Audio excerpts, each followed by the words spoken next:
प्रीत करत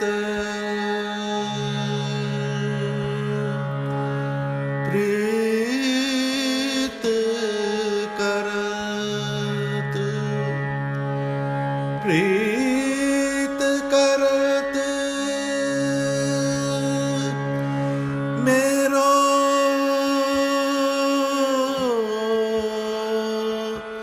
पलट्यो है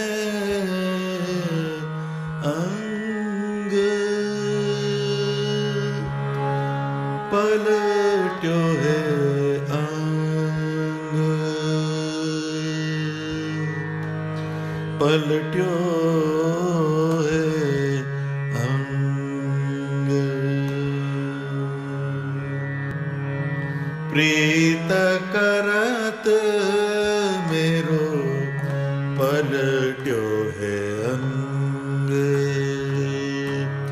प्रीत करत मेरो पलट्यो है अंग पलट्यो है अंग पलट्यो है अंग प्रीत करत मेरो पलट्यो है अंग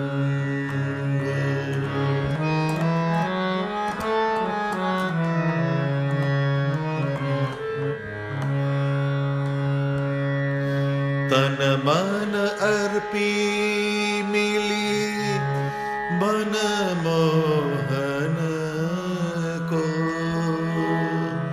तन मन अर्पी मिली मन मोहन को हो गई एक ही अंग पलट्यो है अंग प्रीत करत मेरो पलट्यो है अंग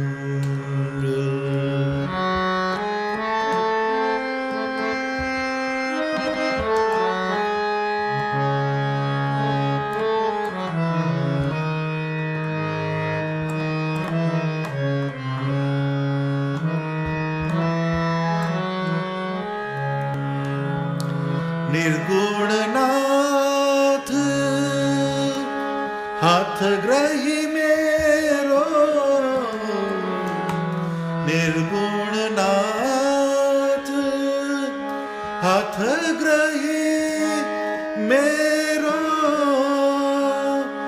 कर डारी शुद्ध कर डारी शुद्ध अंग पलट्यो है अंग प्रीत करत मेरो पलट्यो है अंग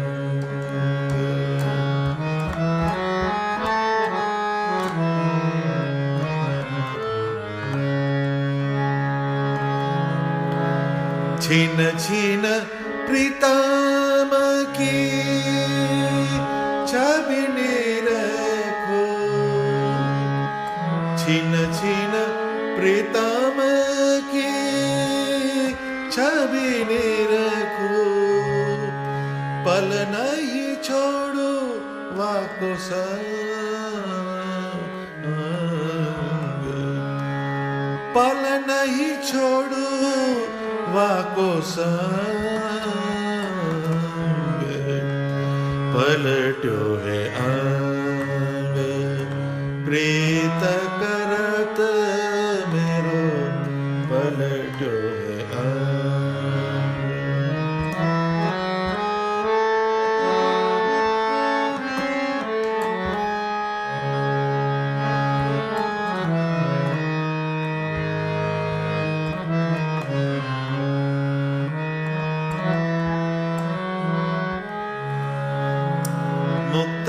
मुक्तानंद महद यह आश्चर्य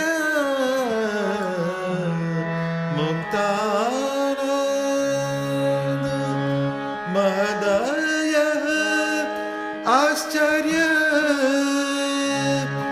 बिनही अंग न उमंग, बिनही अंग न उमंग, पलट्यो है अंग प्रीत करत मेरो, पलट्यो है अंग, पलट्यो है अंग, पलट्यो है अंग। સહજાનંદ સ્વામી મહારાજની જય.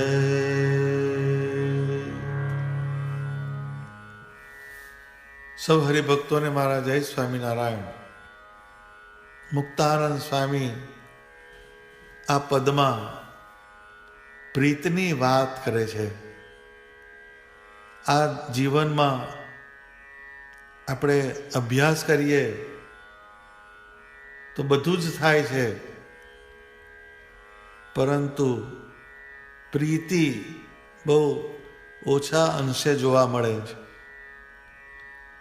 આપણાથી ઈર્ષ્યા થાય, અદેખાઈ થઈ જાય, કોઈનો દ્રોહ થાય, ઘણી બધી વસ્તુઓ થાય. તથા ભક્તિ માર્ગમાં આપણે સેવા કરીએ, બીજી બધી ક્રિયાઓ કરીએ, વ્રત કરીએ છીએ, તપ કરીએ છીએ, કોઈ ધારણા પારણા કરે, પરંતુ ભગવાનના સ્વરૂપમાં પ્રીતિ થવી એ દુર્લભમાં દુર્લભ છે. શિક્ષાપત્રીમાં ભક્તિની વ્યાખ્યા કરી મહારાજે તો ભૂરી સ્નેહ એવો શબ્દ પ્રયોગ કર્યો. ભૂરી એટલે પુષ્કળ અને સ્નેહ એટલે પ્રીતિ. ભગવાનના સ્વરૂપમાં પુષ્કળ પ્રીતિ, એનું નામ ભક્તિ. આવી ભક્તિ ભગવાનની મૂર્તિનો સાક્ષાત્કાર કરાવે છે. તો પ્રીતિની વ્યાખ્યા જોઈએ તો જેની પ્રકૃતિ અને પ્રાણ ભગવાનને સમર્પિત હોય એ સાચી પ્રીતિ કહેવાય. પ્રકૃતિ જે છે એ બહુ જ ટ્રીકી વસ્તુ છે.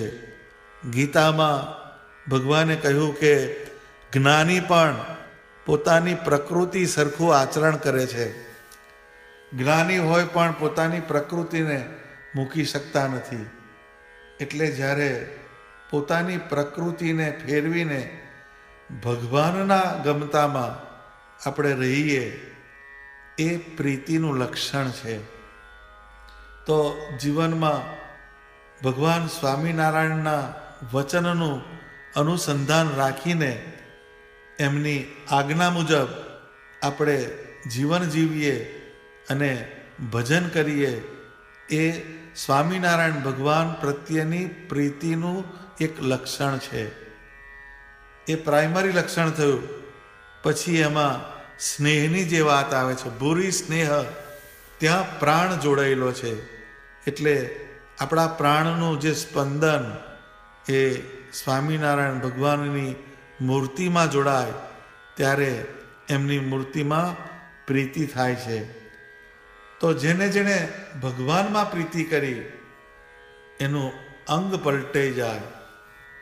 આપણે સત્સંગમાં ભક્તિ કરીએ છીએ, પરંતુ આપણું અંગ બદલાતું નથી. અંગ એટલે શું? તો કે આપણા સ્વભાવ, આપણી વિચારધારા, આપણું વર્તન, આપણી વાણી, આમાં જે પરિવર્તન થવું જોઈએ એ થતું નથી. એ એઝ ઇટ ઇઝ જ રહે છે.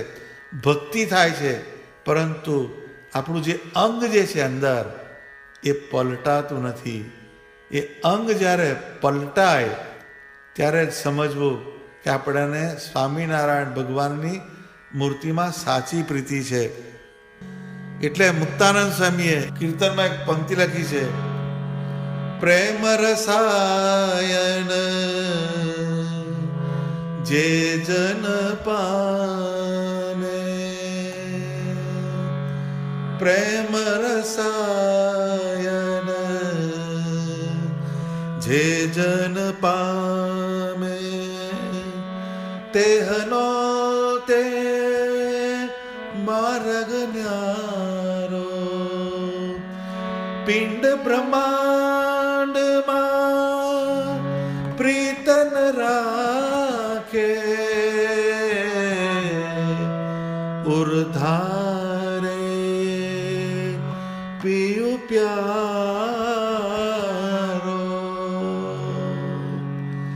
પ્રેમ રસાયણ જે જન પામે તેહનો તે માર્ગ ન્યારો. એટલે જેને સ્વામિનારાયણ ભગવાનના સ્વરૂપમાં પ્રીતિ થાય એનો માર્ગ બદલાઈ જાય. માર્ગ કરતા કહેતા એની ક્રિયા, એની વિચારધારા એ બદલાઈ જાય. એટલે જે અંગ બદલાવાની જે વાત છે એમાં એ બહુ અગત્યતાની વાત છે. એ કે જેમ શાસ્ત્રમાં કીટ ભ્રમરનો ન્યાય કહે છે, એટલે ઈયળમાંથી ભમરી થઈ. આ એક લોજિક છે. એટલે ઈયળ જે હોય એ જમીન પર ચાલતી હોય, એ જમીન પર ચાલે એટલે ગમે એનાની પર પગ પડી જાય એટલે એ વટાઈ જાય છે, એ મૃત્યુ પામે છે.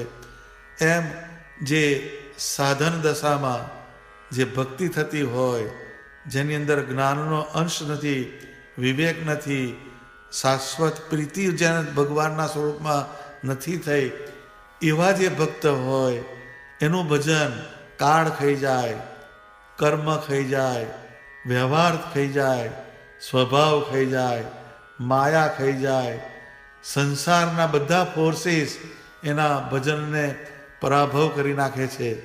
એ ઈયળ છે. પરંતુ એ ઈયળની જગ્યાએ જે દેહ દશાની અંદર જ્ઞાનની ઉણપમાં જે પરમાત્માના સ્વરૂપની ભક્તિ કરતો હોય એનામાં જ્યારે વિવેક પ્રવેશે, ભગવાનના મહાત્માના જ્ઞાનનો અંશ પડે ત્યારે એની અંદરથી એ ઈયળમાંથી ભમરી થઈ. ભમરી કહેતા ભમરી ઉડે એટલે એ કોઈના પગ તળે ના આવે.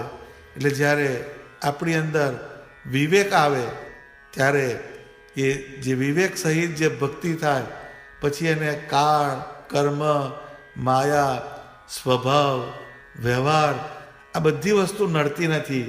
તો એ જ્યારે થાય તો જ આપણું અંગ પલટાયું કહેવાય. એ ક્યારે થાય? તો કે જ્યારે તન મન અર્પી મિલી મન મોહન કો હો ગઈ એક હી અંગ. આ બહુ ઊંચી વાત મુક્તાનંદ સ્વામીએ આ પદમાં બતાવી છે કે ભગવાનમાં જેની પ્રીતિ થઈ એનું લક્ષણ શું? તો કે એનું તન અને મન ભગવાન તરફ ગતિ કરવા માંડે. એટલે આપણે ભગવાનના સ્વરૂપમાં પ્રીતિ કરવી હોય તો અહીંયા જે મુક્તાનંદ સ્વામી કહે છે કે તન મન અર્પી મિલી મન મોહન કો.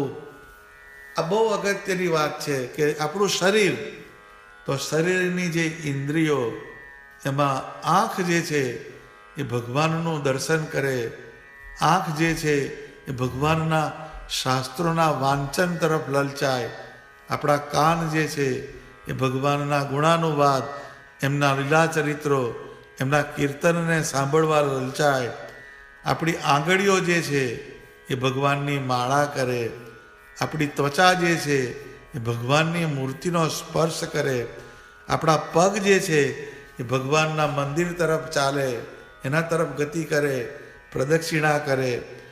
આવી રીતના આપણું જે શરીર જે છે એનાથી ભગવાનને દંડવત પ્રણામ થાય. આવી પ્રત્યેક ઇન્દ્રિયો આપણી એ જ્યારે ભગવાનમાં જોડાય, આપણી જીભ જે છે એ ભગવાનના ગુણને ગાય. આવા જે ઇન્દ્રિયોના જે તમામ ફોર્સ એ જ્યારે ભગવાન તરફ ચેનલાઇઝ થાય ત્યારે આપણને ભગવાનમાં પ્રીતિ થાય છે. પછી બીજું આવે છે મન. એ મન જ્યારે ભગવાનને અર્પણ થાય, એ મન જ્યારે ભગવાનમાં જોડાય, મન જ્યારે ભગવાન તરફ લલચાય ત્યારે ભગવાનની મૂર્તિમાં આપણને પ્રીતિ થાય છે. તન મન અર્પી મિલી મન મોહનકુ. ભગવાન મનને મોહનારા છે, એ મોહને પમાડનારા છે. એવું જ્યારે થાય ત્યારે આપણને ભગવાનના સ્વરૂપમાં પ્રીતિ થાય છે. અને એ પ્રીતિનું ફળ શું આવ્યું?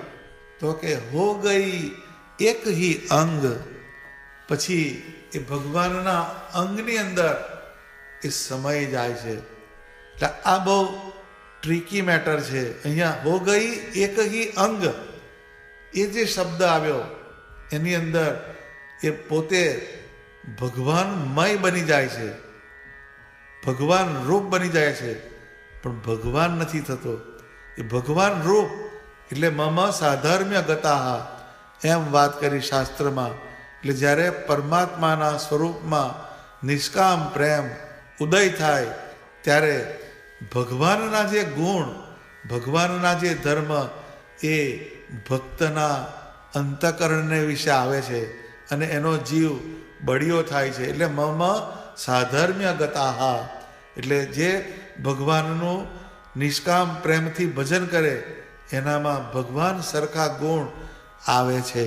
તો એ હો ગઈ એક હી અંગ, એ આપણે સમજવું હોય તો આપણા સત્સંગની અંદર એવા પ્રસંગો છે, એને જો આપણે સમજીએ તો એકાત્મપણું જે છે એનો આપણને ખબર પડે કે નંદ સંતો જે હતા એને સ્વામિનારાયણ ભગવાનમાં કેવું એકાત્મપણું હશે.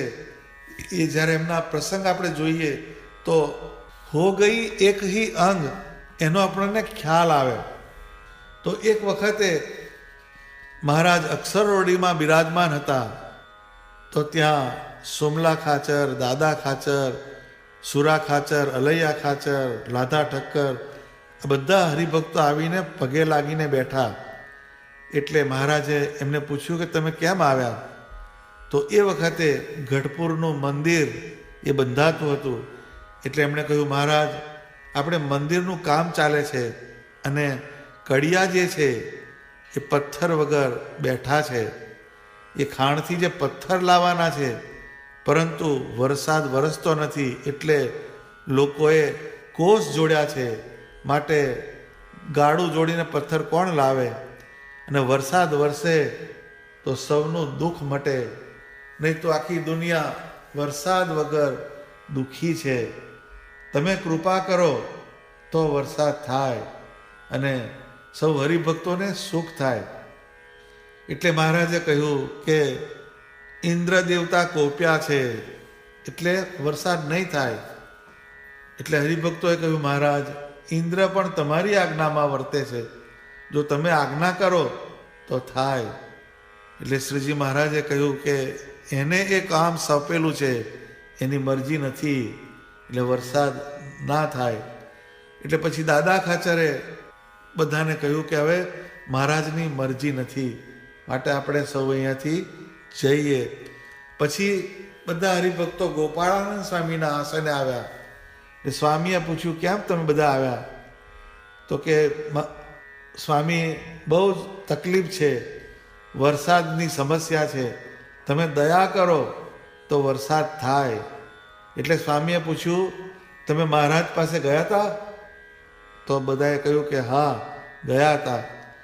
ત્યારે સ્વામીએ કહ્યું તમે વરસાદ બાબત મહારાજને કહ્યું, ત્યારે મહારાજે તમને શું કહ્યું? ત્યારે તેમણે જવાબ આપ્યો કે મહારાજે એમ કહ્યું કે ઇન્દ્ર દેવતા કોપ્યા છે માટે વરસાદ નહીં થાય, એમ મહારાજે અમને કહ્યું સ્વામી. એટલે સ્વામીએ કહ્યું મહારાજની મરજી નથી તો ઇન્દ્ર બિચારા શું કરે? ત્યારે સૌ હરિભક્તોએ કહ્યું સ્વામી વરસાદ નહીં થાય તો બહુ જ બધા દુઃખી થશે, એટલે તમે જો કૃપા કરો તો વરસાદ થાય તો સારું. એટલે સ્વામીએ કહ્યું મહારાજની આજ્ઞા વિના મારાથી વરસાદ થઈ શકે નહીં. કેમ કે મહારાજની મરજી વરસાદ કરવાની નથી, અને વરસાદ કરું તો મહારાજ કુરાજી થાય. વાસ્તે તમો અમો સર્વે મહારાજની મરજી અનુસાર વર્તીએ તો સુખ, નહીં તો દુઃખ. જો નંદ સંતોની રીત કેવી છે કે મહારાજની મરજી નથી તો એ વસ્તુ નહીં કરવાની. એ ભગવાનને વિશે પ્રીતિનું લક્ષણ છે. કેમ કે એ ભગવાનના વચન અનુસાર એમની પ્રકૃતિને સમજીને એ પ્રમાણે વર્તે છે. બાકી ગોપાળાનંદ સ્વામી તો સમર્થ સત્પુરુષ હતા. એટલે બધાએ જોયું કે આ ગોપાળાનંદ સ્વામીએ પણ ના પાડી. પછી દાદા ખાચર આદિ સર્વ હરિભક્તો સ્વામી પાસે થોડીક વાર બેસીને સચ્ચિદાનંદ સ્વામી પાસે ગયા. ત્યારે સ્વામી વંડામાં હતા. તે ત્યાં પગે લાગીને સૌ બેઠા. ત્યારે સ્વામીએ કહ્યું, કેમ આવ્યા? ત્યારે હરિભક્તોએ કહ્યું, સ્વામી વરસાદ નથી વરસતો, એટલે બધા હરિભક્તો તથા બીજા મનુષ્ય, પશુ પક્ષી બધા વરસાદ વગર દુઃખી છે. અને વરસાદના નહીં પડવાના કારણે આપણા મંદિરનું જે કામ છે એ પણ ખોટવાઈ ગયું છે. એટલે સચ્ચિદાનંદ સ્વામીએ પૂછ્યું કે તમે વરસાદ સારું મહારાજ પાસે ગયા હતા? ત્યારે તેમણે કહ્યું, હા ગયા હતા, પરંતુ મહારાજે કહ્યું જે ઇન્દ્ર કૃપાયમાન છે માટે વરસાદ નહીં થાય. એટલે સચ્ચિદાનંદ સ્વામીએ કહ્યું, તમે ગોપાળાનંદ સ્વામી પાસે ગયા હતા? જો આ સંતોની એક પ્રણાલિકા છે કે એ બધાની મર્યાદાને સમજે છે. એટલે પહેલાં શ્રીજી મહારાજનું પૂછ્યું, પછી ગોપાળાનંદ સ્વામીનું પૂછ્યું. એટલે હરિભક્તોએ કહ્યું, હા ગયા હતા સ્વામી. તો સ્વામીએ પૂછ્યું, તેમને ગોપાળાનંદ સ્વામીએ શું કહ્યું? તો એમણે કહ્યું કે મહારાજની મરજી વરસાદ કરવાની નથી, એટલે મારાથી વરસાદ કેમ થઈ શકે? નહીં તો કોઈનો ભાર નથી, એમ ગોપાળાનંદ સ્વામીએ અમને જવાબ દીધો. ત્યારે સચ્ચિદાનંદ સ્વામીએ તે હરિભક્તોને કહ્યું, ઇન્દ્રને તો મારે ઘણો સારો સંબંધ છે કે સચ્ચિદાનંદ સ્વામી જે હતા એ સમાધિનિષ્ઠ હતા. એ સમાધિમાં એ દેવતાઓના લોકમાં પણ જઈ શકતા. એ શ્રીજી મહારાજે એમને અદ્ભુત સામર્થ્ય આપ્યું હતું. એટલે મહારાજને જે ઈચ્છા જે છે એ પણ સચ્ચિદાનંદ સ્વામીએ જાણી. પરંતુ આ બાજુ હરિભક્તોની પણ સમસ્યા છે અને મંદિરનું કામ અટકે છે એ પણ સ્વામીએ વિચાર કર્યો. એટલે સ્વામીએ કીધું કે હું ઇન્દ્રને વાત તો કરું, પણ મહારાજ મને વઢે તેમાં તમે સહાય કરી શકો એમ છો? ત્યારે તેઓએ સ્વામીને કહ્યું, તમને મહારાજ વઢશે તો અમે મહારાજને સ્તુતિ કરીને પણ તમને વળવા નહીં દઈએ ને તમે ઇન્દ્ર દેવતા પાસે વરસાદ વરસાવો. ત્યારે સ્વામીએ કહ્યું, જે ઇન્દ્રની પાસે હું સમાધિમાં જઈશ એટલે એને વાત કરીશ. પછી સચ્ચિદાનંદ સ્વામી ઇન્દ્રના લોકમાં ગયા અને ઇન્દ્ર રાજાને કહ્યું કે આ બધી પ્રજા દુઃખથી પીડાય છે અને ભગવાનનું મંદિર એ વરસાદ વગર અટકેલું છે, તો તમે વરસાદ વરસાવો. એટલે ઇન્દ્ર રાજાએ પછી વરસાદ પાડ્યો. એ બહુ જ મુસળધાર વરસાદ પડવા માંડ્યો અને એ જે વરસાદ વરસ્યો એનાથી બહુ જ જોરશોરથી અવાજ થવા માંડ્યો. એટલે મહારાજ અક્ષર ઓરડીમાં પોઢ્યા હતા. તે જાગ્યા અને પૂછ્યું, બ્રહ્મચારી આવા જોર જોરથી શેના અવાજ થાય છે? ત્યારે બ્રહ્મચારીએ કહ્યું, મહારાજ આજે તો બહુ સારો વરસાદ વરસે છે. ત્યારે મહારાજે કહ્યું, આ વરસાદ કરાવનાર કોણ છે? એમ કહીને મહારાજે મોટી હાક મારી. એટલે સચ્ચિદાનંદ સ્વામી જે ત્યાં હતા ઇન્દ્રના લોકમાં, ત્યાંથી પાછા વંડામાં આવતા રહ્યા અને વરસાદ વરસતો બંધ થઈ ગયો. તે મહારાજ અક્ષર ઓરડીએથી આવીને ઉગમણા બારના ઓરડાની ઓસરીએ ઉગમણે મુખારવિંદે ઢોલિયા પર વિરાજમાન થયા ને સર્વ સંતોને બોલાવ્યા અને સચ્ચિદાનંદ સ્વામીને પણ બોલાવ્યા.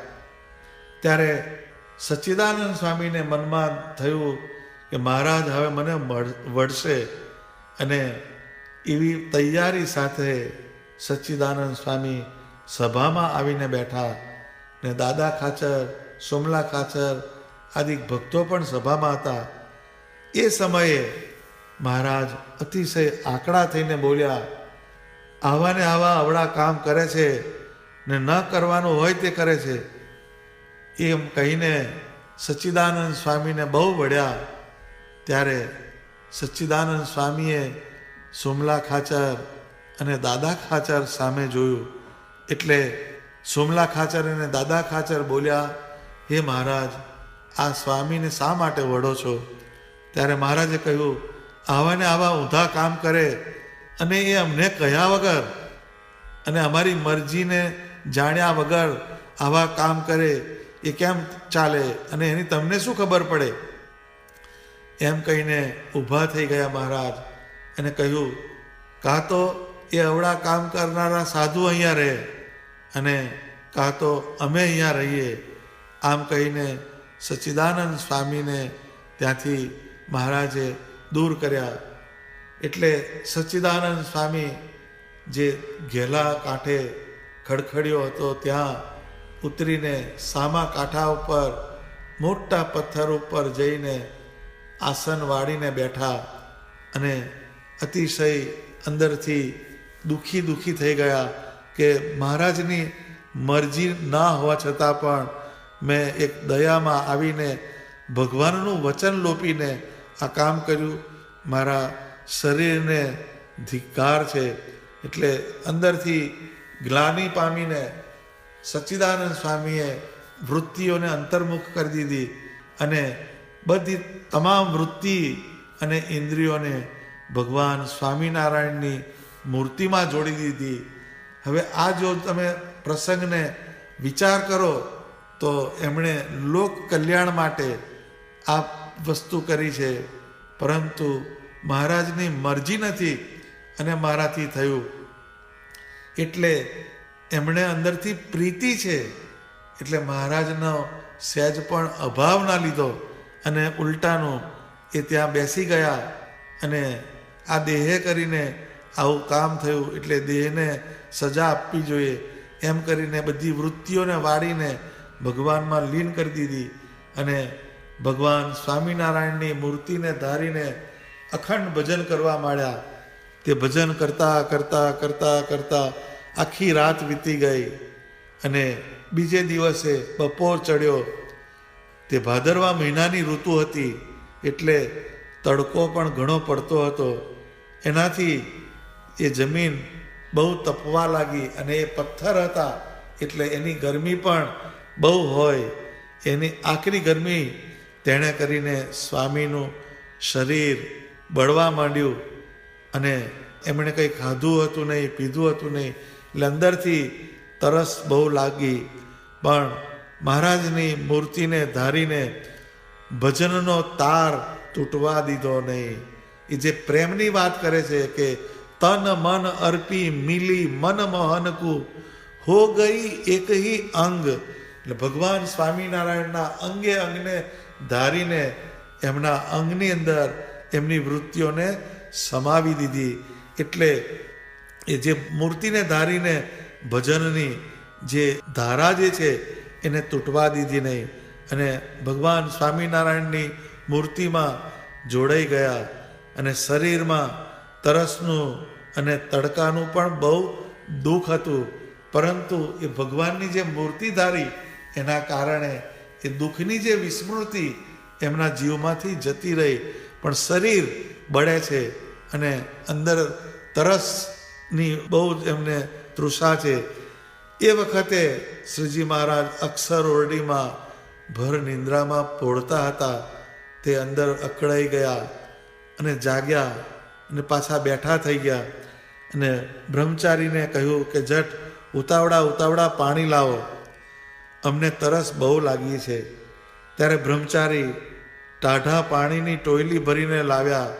તે મહારાજે પાણી પીધું પરંતુ તરસ કેમે કરીને છીપે નહીં. ફરી પાછું મંગાવ્યું અને પીધું, ફરી પાછું મંગાવ્યું પીધું, તો પણ તરસ છીપી નહીં. અને પછી ચોથી પાંચમી વાર પાણી મંગાવ્યાનું મહારાજે કહ્યું. તે સાંભળીને બ્રહ્મચારીએ કહ્યું, વારે વારે પાણી માગો છો, તે તરસ છીપતી નથી, તે શું થયું છે મહારાજ?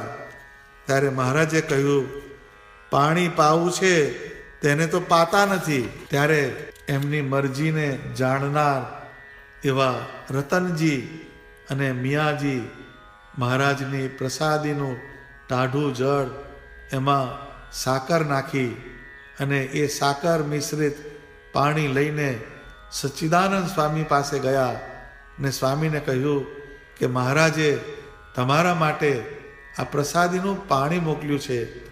એને સાંભળીને સચ્ચિદાનંદ સ્વામીના શરીરમાંથી જે લોહીની ટસરો ફૂટતી હતી અને તડકાના તાપની જે વ્યાધિ હતી એ શમી ગઈ ને રાજી થકા ભગવાન સ્વામિનારાયણે મોકલેલું પ્રસાદીનું જળ પીધું એટલે શરીરમાં જે તરસની પીડા હતી તે શમી ગઈ.